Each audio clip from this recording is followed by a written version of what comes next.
Hello everyone, welcome to Ranjini Kannada vlogs. Friends, ನಾನಿವತ್ತು ತುಂಬಾ ಈಸಿಯಾಗಿ ಸಿಂಪಲ್ಲಾಗಿ ಒಂದು 5 ರಿಂದ 10 ನಿಮಿಷದಲ್ಲಿ ಈ ಸ್ವೀಟ್ ಆಗೋಗ್ಬಿಡತ್ತೆ. ಬೇಗನೆ ಆಗೋಗ್ಬಿಡತ್ತೆ. ತುಂಬ ಕಡಿಮೆ ಇಂಗ್ರೀಡಿಯೆಂಟ್ಸ್ ಇದು. ಸೊ ಹಾಗಾದರೆ ಬನ್ನಿ ಸ್ವೀಟ್ನ ಹೇಗೆ ಮಾಡೋದು ಅಂತೇಳಿ ನೋಡ್ಕೊಂಡು ಬರೋಣ. ಸೊ ನಾನಿಲ್ಲಿ 2.5 ಕಪ್ಪಷ್ಟು ನಾನಿಲ್ಲಿ 2.5 ಬೌಲಷ್ಟು ನಾನಿಲ್ಲಿ ಹುರಿಗಡಲೆನ ತೊಗೊಂಡಿದ್ದೀನಿ. ನಾನು ಯಾವ ಬೌಲ್ನಲ್ಲಿ ಹುರಿಗಡ್ಲೆನ ತೊಗೊಂಡಿನಿ ಅದೇ ಬೌಲ್ನಲ್ಲಿ ನಾನು 2 ಕಪ್ಪಷ್ಟು ನಾನು ಬೆಲ್ಲದ ಪೌಡರ್ನ ಹಾಕ್ಕೊತಾ ಇದ್ದೀನಿ. ನೀವು ಬೇಕು ಅಂದರೆ ಸಕ್ಕರೆ ಕೂಡ ಹಾಕ್ಕೋಬೋದು, ಬಟ್ ನಮ್ಮ ಮನೆಯಲ್ಲಿ ನಾವು ಸಕ್ಕರೆನ ಯೂಸ್ ಮಾಡೋದಿಲ್ಲ, ನಾನು ಹಂಗಾಗಿ ಬೆಲ್ಲನ ಯೂಸ್ ಮಾಡ್ತಾ ಇದ್ದೀನಿ.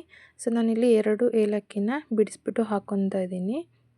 ಇದು ಟೇಸ್ಟ್ ಫ್ಲೇವರ್ಗಂತ ಅಷ್ಟೇ, ನೀವು ಬೇಕಂದರೆ ಸ್ಕಿಪ್ ಮಾಡ್ಬೋದು. ಇದನ್ನು ಹಾಕಿದ್ರೆ ಒಂದು ಸ್ಮೆಲ್ ಇರುತ್ತೆ, ಅರೋಮ ಇರುತ್ತೆ, ಚೆನ್ನಾಗಿರುತ್ತೆ ಅಂತೇಳಿ ಹಾಕ್ಕೊಬೇಕಷ್ಟೇ. ಸೊ ಇದನ್ನೆಲ್ಲ ಚೆನ್ನಾಗಿ ಫೈನ್ ಪೌಡರಾಗಿ ನಾವು ಮಾಡ್ಕೊಬೇಕು. ತುಂಬ ಬೇಗನೆ ಆಗೋಗ್ಬಿಡತ್ತೆ. ಇವಾಗಂತೂ ಹಬ್ಬಗಳು ಬರ್ತಿದೆ. ಹಬ್ಬಕ್ಕೆ ನೀವು ಹೊರಗಡೆಯಿಂದ ಸ್ವೀಟ್ಸ್ನ ತರೋದಕ್ಕಿಂತ ನೀವು ಮನೆಯಲ್ಲಿ ಹೆಲ್ದಿಯಾಗಿ ಸ್ವೀಟ್ಸ್ನ ಮಾಡಿಕೊಂಡ್ರೆ ತುಂಬಾ ಒಳ್ಳೆಯದು. ಸೊ ನಾನಿಲ್ಲಿ GRB ತುಪ್ಪನ ತೊಗೊಂಡಿದ್ದೀನಿ.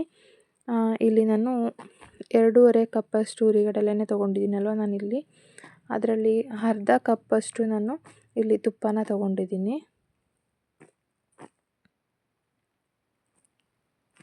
ಸೊ ಇದು ಅರ್ಧ ಕಪ್ ತುಪ್ಪ ಹಾಕ್ಕೊಂಡಿದ್ದೀನಲ್ವ, ಇದು ಸ್ವಲ್ಪ ಮೆಲ್ಟ್ ಆಗೋವರೆಗೂ ನಾವು ಹೈ ಫ್ಲೇಮಲ್ಲಿ ಇಟ್ಕೊಂಡು ಸ್ವಲ್ಪ ತುಪ್ಪನ ಚೆನ್ನಾಗಿ ಮೆಲ್ಟ್ ಮಾಡ್ಕೊಬೇಕು. ಆನಂತರ ನಾವು ಪೂರ್ತಿಯಾಗಿ ಲೋ ಫ್ಲೇಮಲ್ಲಿ ಇಟ್ಕೊಂಡು ನಾವು ಪೌಡರ್ ಮಾಡ್ಕೊಂಡಿದ್ದೀವಲ್ವ, ಆ ಪೌಡರ್ನ ಇದರಲ್ಲಿ ಹಾಕಿಬಿಟ್ಟು ಚೆನ್ನಾಗಿ ಹುರಿಬೇಕಂದ್ರೆ ಅದು ಸ್ವಲ್ಪ ಬೆಲ್ಲ ಎಲ್ಲ ಹಾಕಿದ್ದೀವಲ್ವ, ಅದು ಮೆಲ್ಟಾಗಿ ಅದೇ ಒಂದು ಕನ್ಸಿಸ್ಟೆನ್ಸಿಗೆ ಬರುತ್ತೆ ತೆಳುವಾಗಿ. ಇಲ್ಲ ನಿಮ್ಗೆ ಆ ಥರ ಬತ್ತಿಲ್ಲ ಅಂತ ಹೇಳಿದ್ರೆ ನೀವು ಬೇಕಂದರೆ ಒಂದು ಅರ್ಧ ಕಪ್ಪಷ್ಟು ನೀವು ಹಾಲನ್ನ ಕೂಡ ಹಾಕ್ಕೊಂಡು ಮಾಡ್ಕೋಬೋದು. ತುಂಬಾ ಚೆನ್ನಾಗಿ ಬರುತ್ತೆ, ಟೇಸ್ಟ್ ಅಂತೂ ತುಂಬಾ ಚೆನ್ನಾಗಿರುತ್ತೆ. ನೀವು ಮಕ್ಕಳಿಗೆ ಮನೇಲಿ ಕೂಡ ಮಾಡಿಕೊಡ್ಬೋದು. ಹೊರಗಡೆ ಸ್ವೀಟ್ಸ್ನ ಕೊಡಿಸೋದಕ್ಕೆ ಇಷ್ಟ ಇರೋದಿಲ್ಲ ಕೆಲವೊಬ್ಬರಿಗೆ, ಕೆಮಿಕಲ್ಸ್ ಎಲ್ಲ ಹಾಕಿರ್ತಾರೆ, ಕಲರ್ಸ್ ಹಾಕಿರ್ತಾರೆ, ಫುಡ್ ಕಲರ್ನ ಅಂತ ಹೇಳಿ ಇಷ್ಟ ಆಗೋದಿಲ್ಲ. ಸೊ ಹಾಗಾಗಿ ನೀವು ಈ ರೀತಿಯಾಗಿ ಮನೇಲಿ ಮಾಡಿಕೊಟ್ರೆ ಮಕ್ಕಳಿಗೆ ತುಂಬಾ ಇಷ್ಟ ಆಗುತ್ತೆ. ನೀವು ಒಂದ್ಸರಿ ಟ್ರೈ ಮಾಡಿ.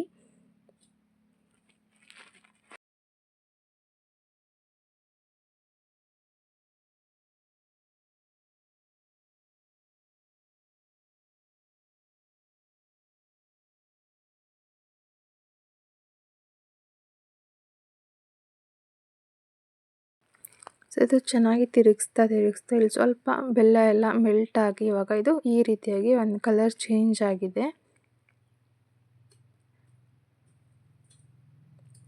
ಚೆನ್ನಾಗಿ ಬೆಲ್ಲ ಎಲ್ಲ ಮೆಲ್ಟ್ ಆಗಿದ್ಮೇಲೆ ಈ ರೀತಿಯಾಗಿ ಬರುತ್ತೆ. ಸೊ ಇದನ್ನು ನಾವು ಬಿಸಿ ಇರೋವಾಗೇ ಒಂದು ಬೌಲ್ಗೆ, ಅಥವಾ ನೀವು ಶೇಪ್ ಕೊಡ್ತೀರಿ ಅಂದರೆ ನೀವು ಕೈಯಿಂದನೇ ರೌಂಡಾಗಿ ಮಾಡ್ಕೊಳ್ಬೋದು ಲಡ್ಡು ಶೇಪಲ್ಲಿ. ಇಲ್ಲ ನಿಮಗೆ ಆ ಥರ ಬೇಡ, ಬರ್ಫಿ ಟೈಪ್ ಬೇಕು ಅಂತಂದರೆ ಒಂದು ಪ್ಲೇಟ್ಗೆ ತುಪ್ಪನ ಸವರ್ಬಿಟ್ಟು ಅದರಲ್ಲಿ ನೀವು ಇದನ್ನು ಟ್ರಾನ್ಸ್ಫರ್ ಮಾಡಿಕೊಂಡು ಸಮ ಮಾಡಿಕೊಳ್ಬೇಕು. ತಣ್ಣಗಾದ್ಮೇಲೆ ನೀವು ಶೇಪ್ನ ಕೊಡ್ಬೋದು.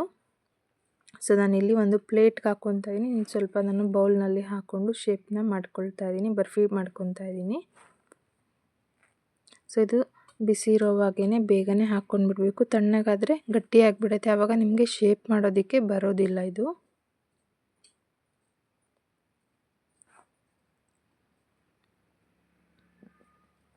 ತುಂಬಾ ಬೇಗ ಆಗೋಗ್ಬಿಡತ್ತೆ. ಸೊ ನೀವು ಕೂಡ ಟ್ರೈ ಮಾಡಿ, ಹೇಗೆ ಬಂತು ಅಂತೇಳಿ ನನಗೆ ಕಾಮೆಂಟಲ್ಲಿ ತಿಳಿಸೋದನ್ನು ಮರಿಬೇಡಿ.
ಸೊ ನಾನು ಇದನ್ನೆಲ್ಲ ಸಮವಾಗಿ ಮಾಡಿಕೊಂಡು ಇದನ್ನು ನಾನು 5ರಿಂದ 10 ನಿಮಿಷ ಬೇಕು ಅಂದರೆ ನೀವು ಇಟ್ಕೊಳ್ಬೋದು, ಇಲ್ಲ ನೀವು ಹೊರಗಡೆನೇ ತಣ್ಣಗಾಗಲಿ ಅಂತ ಹೇಳ್ಬಿಟ್ಟು ಹೊರಗಡೆನಾದರೂ ಇಟ್ಕೋಬೋದು.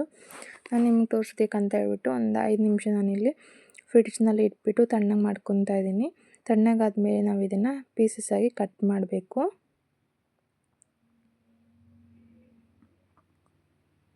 ಜಾಸ್ತಿ ತಣ್ಣಗಾದರೆ ಕೂಡ ನಿಮಗೆ ಬರ್ಫಿ ಟೈಪ್ ಕಟ್ ಮಾಡೋದಕ್ಕೆ ಬರೋದಿಲ್ಲ. ಸೊ ನೋಡಿಕೊಂಡು ಕಟ್ ಮಾಡ್ಕೊಳ್ಳಿ, ತುಂಬಾ ಚೆನ್ನಾಗಿ ಬರುತ್ತೆ. ಸೊ ಈ ವಿಡಿಯೋ ನಿಮ್ಮೆಲ್ಲರೂ ಇಷ್ಟ ಆಗಿದೆ ಅಂದ್ಕೊಳ್ತೀನಿ. ಇಷ್ಟ ಆಗಿದರೆ ಪ್ಲೀಸ್ ಒಂದು ಲೈಕ್ ಮಾಡಿ ಮತ್ತು ಶೇರ್ ಮಾಡಿ ಫ್ರೆಂಡ್ಸ್ ಮತ್ತು ಫ್ಯಾಮಿಲಿಯಲ್ಲಿ. ಸಬ್ಸ್ಕ್ರೈಬ್ ಮಾಡದೆ ನೋಡ್ತಿದ್ರೆ ಪ್ಲೀಸ್ ಸಬ್ಸ್ಕ್ರೈಬ್ ಮಾಡಿಕೊಂಡು ನೋಡಿ ಅಂತ ಕೇಳ್ಕೊಳ್ತೀನಿ.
ಮಕ್ಳಿಗೂ ಇಷ್ಟ ಆಗುತ್ತೆ, ದೊಡ್ಡವ್ರಿಗೂ ಇಷ್ಟ ಆಗುತ್ತೆ. ತುಂಬಾ ಚೆನ್ನಾಗಿ ಬಂದಿತ್ತು ಸ್ವೀಟ್ ಅಂತೂ. ನೀವೆಲ್ಲರೂ ಟ್ರೈ ಮಾಡಿ ಹೇಗೆ ಬಂತು ಅಂತೇಳಿ ನನಗೆ ಕಮೆಂಟಲ್ಲಿ ತಿಳಿಸೋದನ್ನು ಮರಿಬೇಡಿ. So thank you friends, thanks for watching.